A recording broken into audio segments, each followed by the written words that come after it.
temps, Léa Moscona. Dans vos kiosques à partir d'aujourd'hui, le mensuel Historia qui consacre son dossier à la Shoah en abordant 3 questions. Ceux qui savaient, ceux qui pouvaient et ceux qui taisaient. Pour en parler ce matin, j'ai le plaisir de recevoir l'historien Olivier Lallieu qui a mené ce dossier avec bien sûr d'autres historiens également. Bonjour Olivier Lallieu. Bonjour. Merci d'être avec nous et bienvenue dans l'Air du Temps. Vous avez donc constitué avec d'autres historiens ce dossier. Je cite entre autres Willy Coutin, Laurent Joly, Georges Bensoussan ou Johan Chapoutot. Et vous avez abordé des questions importantes. La question de l'information. Comment ces informations ont-elles circulé? Qui avait connaissance des faits? Vous abordez également la question des responsabilités des uns et des autres. Quelles actions étaient possibles pour celles et ceux qui savaient? Et puis enfin, la lourde et importante question des complicités. Alors si ce dossier, Olivier Lallieu, paraît aujourd'hui, nous sommes le 20 janvier 2022, c'est qu'il y a 80 ans, jour pour jour, a eu lieu la conférence de Wannsee, c'était le 20 janvier 42. C'est une conférence qui marque la radicalisation criminelle du nazisme, mais au-delà de cette date précisément du 20 janvier, il y a l'année 42. Et l'année 42, vous dites dans le dossier que c'est l'épicentre de la Shoah. Est-ce que vous pourriez nous expliquer en quoi cette année 42 est décisive, elle est charnière? Finalement, il y a un avant et puis un après 42. La Shoah, c'est le génocide des Juifs d'Europe, même si le génocide des Juifs a été aussi mené dans d'autres territoires, notamment en Afrique du Nord. Mais à l'échelle de la Shoah sur le continent européen, c'est effectivement une année charnière puisque elle marque l'extension continentale de l'extermination des Juifs. La Shoah ne débute pas en 1942, elle a été déjà largement précédée depuis l'arrivée au pouvoir des nazis en 1933 par la mise au ban de la société allemande des Juifs, leur expulsion forcée, leur spoliation. Tout ceci s'est fait aux yeux du monde, déjà. Au fur et à mesure des années, et notamment en 1938 avec le pogrom de la Nuit de Cristal, c'est déjà une première étape vers une nouvelle forme de radicalité. Là encore, le projet nazi demeure celui de l'expulsion forcée. 1939, le début de la Seconde Guerre mondiale, alors que déjà d'autres territoires avaient été annexés comme l'Autriche au Reich dans les mois ou les années précédents. Et en 1939, entre 1939 et 1941, à la suite de la rupture du pacte germano-soviétique et avant même cette rupture par l'occupation de la moitié de la Pologne par les nazis en 1939, les premiers massacres physiques des Juifs avaient été perpétrés. Avec la rupture du pacte germano-soviétique en 1941, la mise en place des massacres de masse par les Einsatzgruppen, on avait déjà basculé dans une échelle criminelle bien plus massive qui, au final, sera marquée par ce tragique bilan de plus d'1,5 million de victimes. Ça signifie qu'en 42, il y a une prise de conscience où il y a quelque chose qui se passe particulièrement, c'est-à-dire une vérité qui est dite avec des mots? Pour les nazis, cette année 42, c'est celle de l'extension au continent européen. Passer d'est en ouest, au fil de ces rafles, de ces déportations qui vont converger vers les centres de mise à mort au cœur du continent européen, sur ce qui était la Pologne alors démantelée, et vers les centres de mise à mort, au centre duquel figure le complexe d'Auschwitz-Birkenau. 42, c'est cette extension au continent européen, c'est celle aussi dont le bilan sera le plus tragique, puisque on considère qu'environ 2 700 000 Juifs ont été assassinés au cours de cette seule année.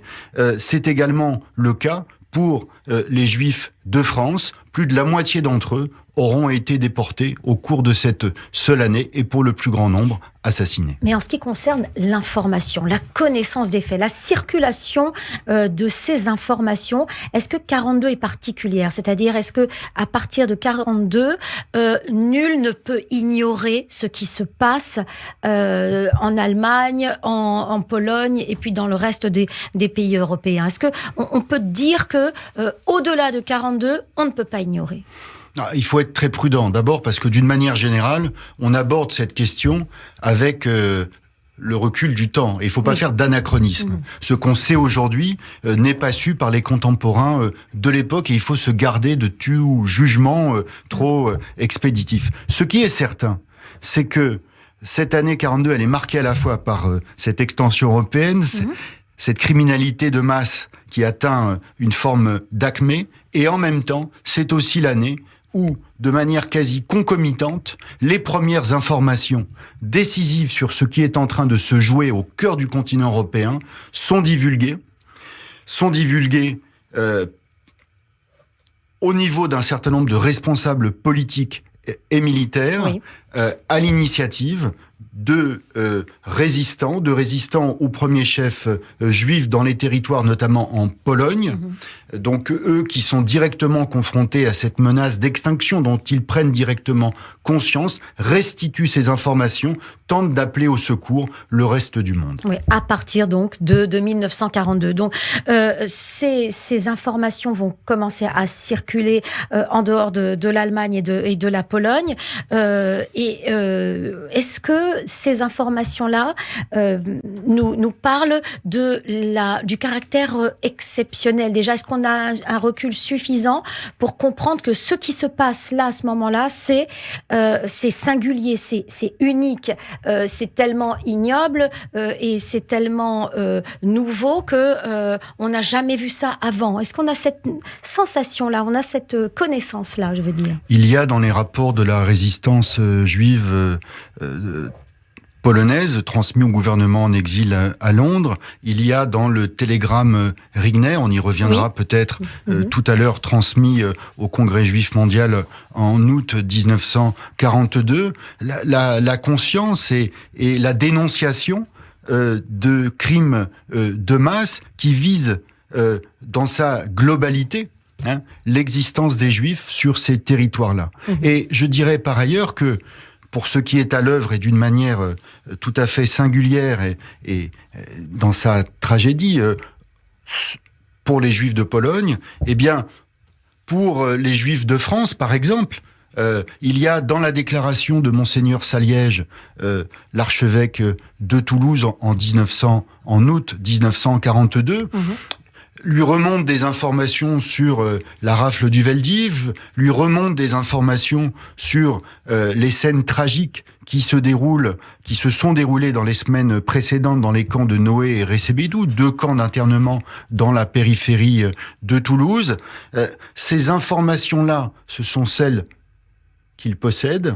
Il ne connaît pas l'issue des convois qui vont transférer les Juifs de la région toulousaine vers le camp de Drancy, qui ensuite seront déportés à Auschwitz-Birkenau. Il n'a pas besoin de connaître cela pour dénoncer déjà les atteintes à la personne humaine qui lui semblent scandaleuses et qu'il tient à dénoncer publiquement. On sait le sort des Juifs et à ce moment-là, il y a des déclarations qui sont faites. On peut peut-être s'intéresser, donc justement, vous venez de nous en parler un peu, à ceux qui ont eu connaissance de ces faits. Il y a par les ambassades, on imagine que par les ambassades, des décisionnaires, des gens responsables qui auraient peut-être eu les moyens de faire quelque chose. Ceux-là ont l'information également en 42. Il n'y a pas que le simple citoyen qui peut avoir par le biais de messages, de résistants. Je dirais que d'abord, le simple citoyen, lui, il sait peu Il sait peu. Il sait Beaucoup peu. moins. Le citoyen européen lambda ne peut guère savoir ce qui se passe dans un contexte qui est d'abord celui d'une guerre et d'une occupation. Et donc, ses priorités, souvent, sont autres. D'abord, sa propre survie dans ce contexte de guerre. Mais en revanche, la notion de témoin doit être élargie.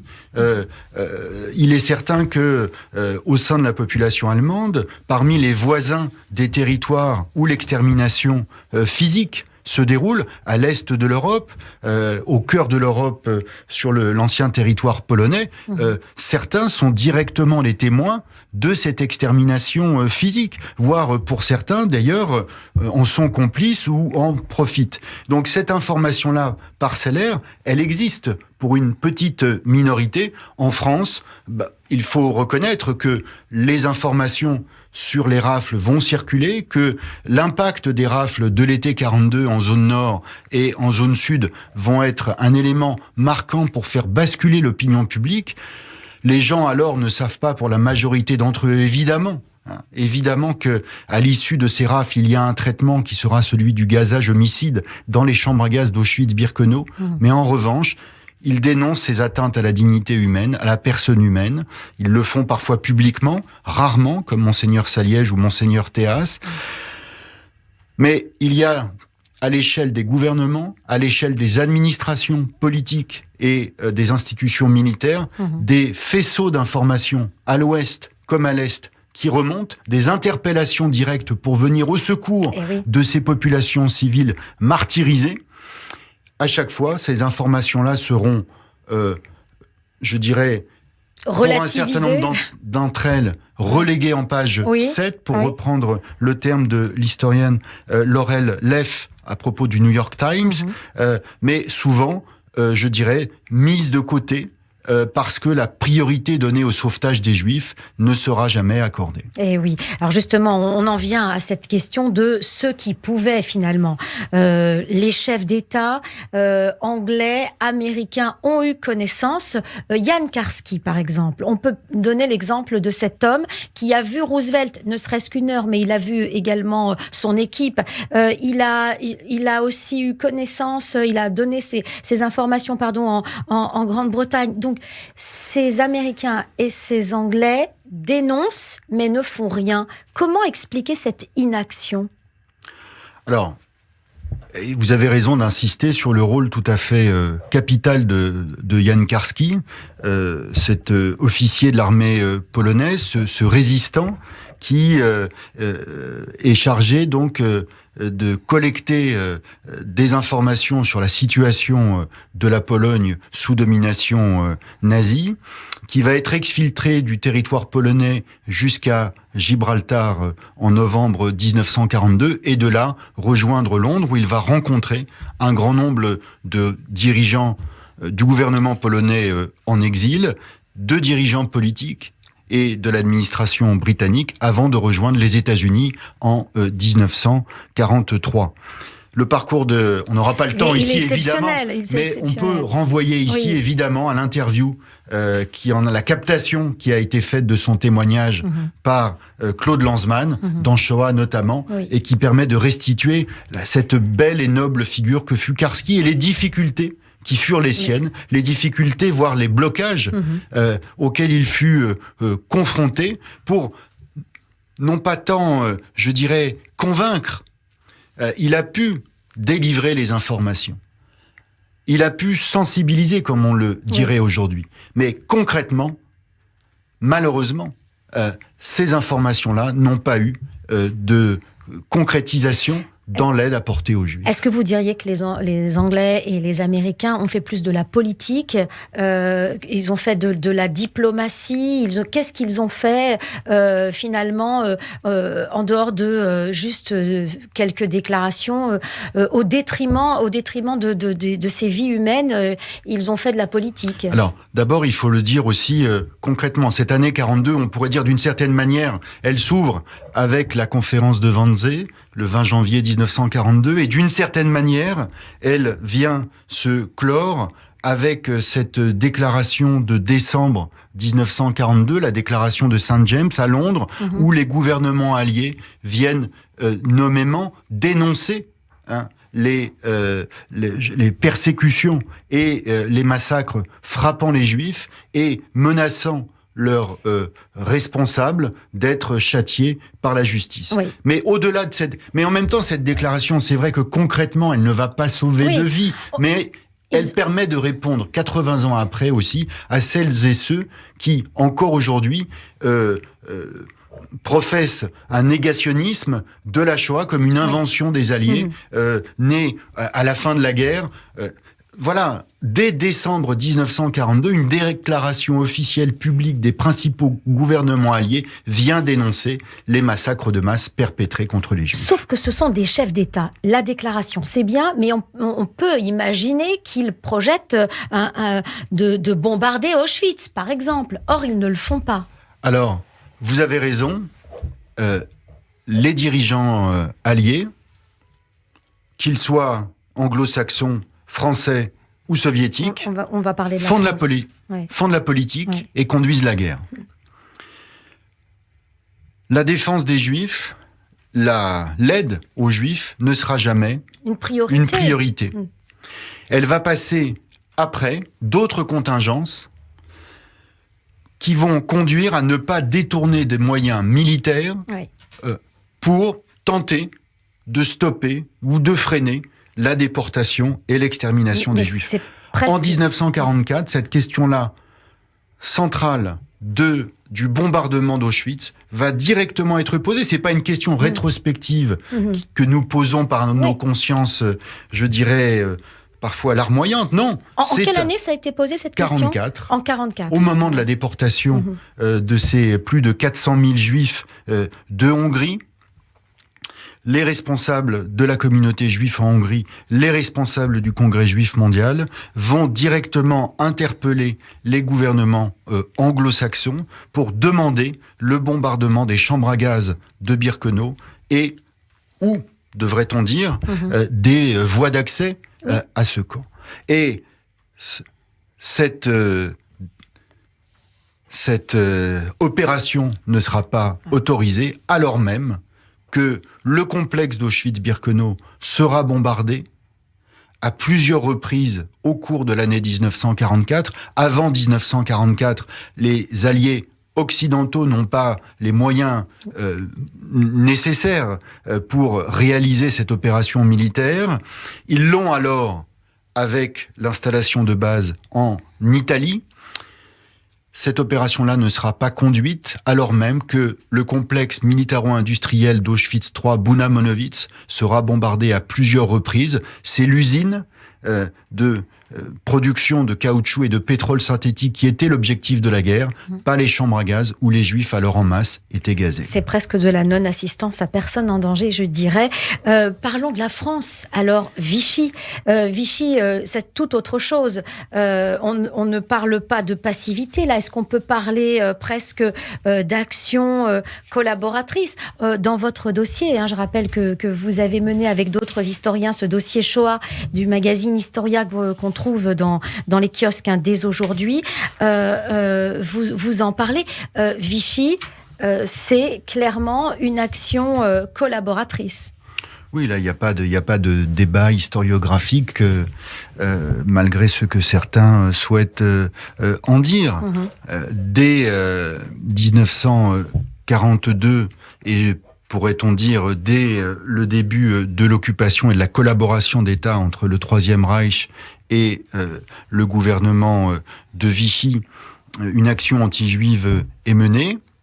Elle est menée en zone nord comme en zone sud. Elle va faire l'objet, au printemps 1942, de nouvelles négociations, alors même que les nazis donc ont lancé cette solution finale de la question juive qui vise désormais à la déportation et à l'extermination de l'ensemble des Juifs du continent européen, on l'a dit.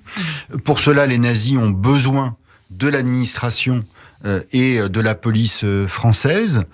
Ils vont s'en attacher les services dans une négociation menée au plus haut sommet de l'État, incarnée par René Bousquet, le secrétaire général de la police de Vichy, qui va aboutir non seulement à ce que les rafles soient accomplies, évidemment, sous l'autorité du Troisième Reich, mais par la police française, que les Juifs soient, pour les Juifs, raflés lors de la rafle du Veldiv les 16 et 17 juillet 1942, soient internés dans ce camp qui, comme à Vichy, comme à Drancy, sont gardés par l'administration française également, et que à la fin du mois d'août 1942, soient livrés, y compris dans les semaines qui suivront, 10 000 Juifs arrêtés et transférés en zone nord depuis un territoire où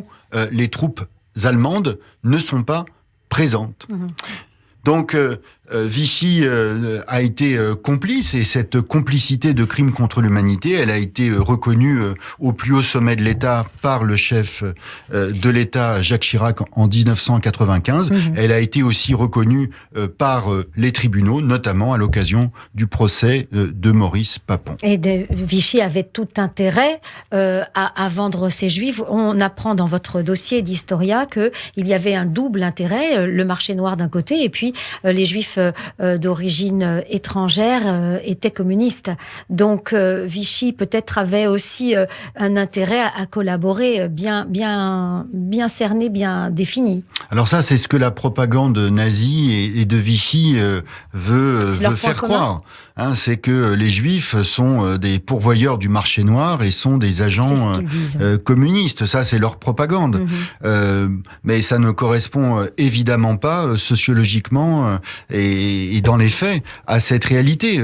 Les Juifs, là encore, dans leur diversité, ce sont parmi les victimes de ces rafles de l'été 42, ce sont au premier chef ces milliers d'enfants qui, pour certains d'ailleurs, et pour le plus grand nombre, sont français, qui vont être livrés par Vichy aux nazis pour être assassinés.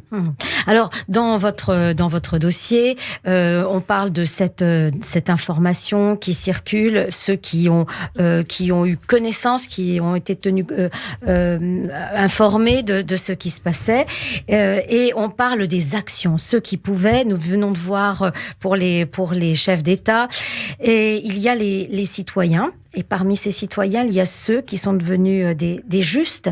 Des justes sont ceux qui ont effectué des actes héroïques. Comment on explique qu'un homme, un citoyen, simple citoyen, qui, au péril de sa vie, à un moment donné, va tendre la main? Comment on explique que de simples individus vont faire des actes héroïques alors que des États ne vont pas bouger, et bien des êtres humains, de simples personnes vont agir?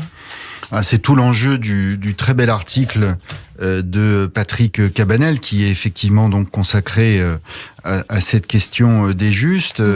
Donc peut-être dire un mot, évidemment, les auditeurs sont parfaitement au fait de ce que signifient les justes, c'est-à-dire cette reconnaissance officielle par l'État d'Israël et l'Institut Yad Vashem, qui vient donc honorer ces hommes et ces femmes qui ont prêté assistante, sauvée.